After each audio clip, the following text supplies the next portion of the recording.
I grew up in my father's bakery in Alsace in France, and naturally was trained to appreciate great bread.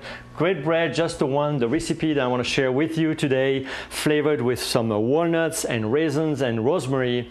And what is really great about that recipe today also is I will be baking it in a brick oven which has a stone in it. And what the stone really does, when you're baking the bread on it, you have really a professional result, just like in my father's bakery. So let me share the recipe with you.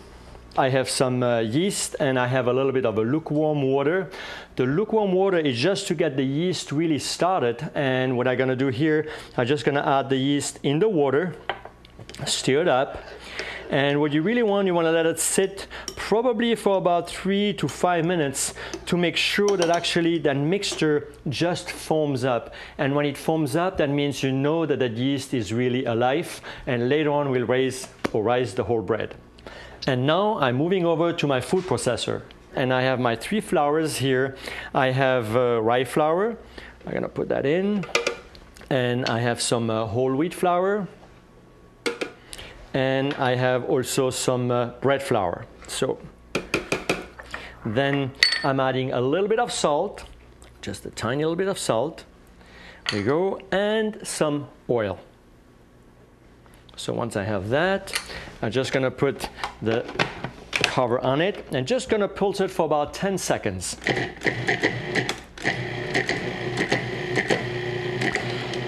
So that the salt and everything is mixed evenly into the flour.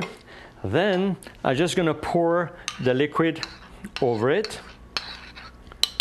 All right, here we go. I just put that into the feeding tube.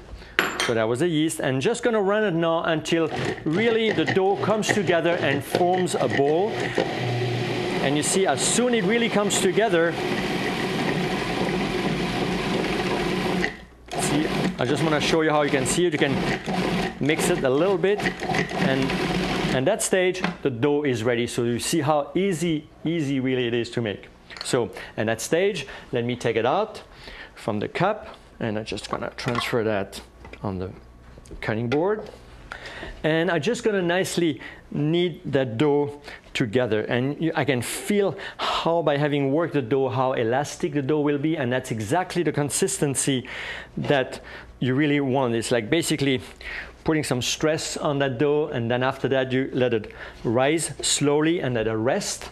And what I will be doing here, let me just put a little bit of flour on it, and I'm gonna transfer that dough in a plastic bag.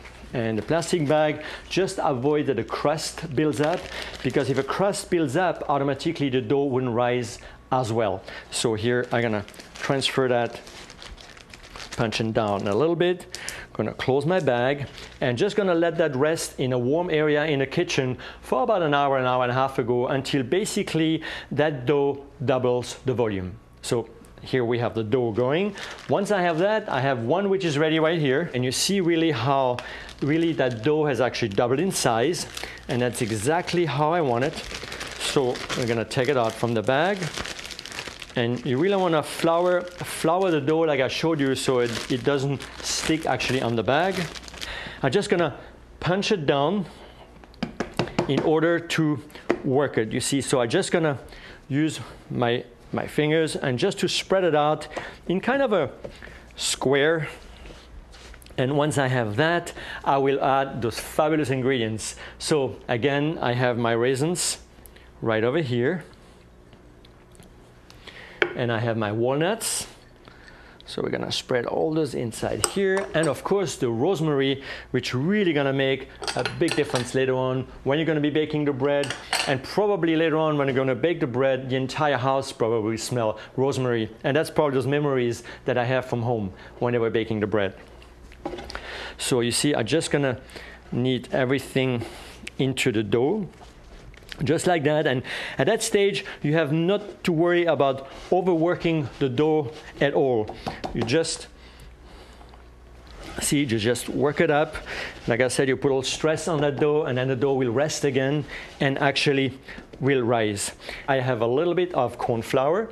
So the corn flour really avoids from the bread or the dough actually to stick and to rise really nicely. So I'm gonna pick it up, transfer it here. And we're gonna let it rest and basically let it rise now for probably another half an hour. And I always recommend to actually cover up then our dough with a little plastic film, so again that there's no crust to build up and that little loaf really rises beautifully. And here I have one that has been rising, and you can see how it actually doubled again of the size. So basically that one is ready to put in the oven. I'm just gonna slice it a little bit in here just for that the dough actually is gonna open up once we're gonna bake them. So kind of put a nice little design into my loaf, and you will see later on it bakes, it just cracks and opens up. So at that stage, let's put that loaf in the oven. So pull that out, make sure I get the stone out. And like I said, really the result is definitely that stone in the oven is gonna make a fabulous, fabulous bread. So we just very gently moving on there, as you can see. And now I will be baking that loaf at 450 degrees for about 30 minutes at the convection mode setting. And after that, I'm gonna turn down the temperature to 425 for about another 15 to 20 minutes. And here we have it. You can see how beautiful the bread is and really what that stone really does to the bread to develop that beautiful crust in it.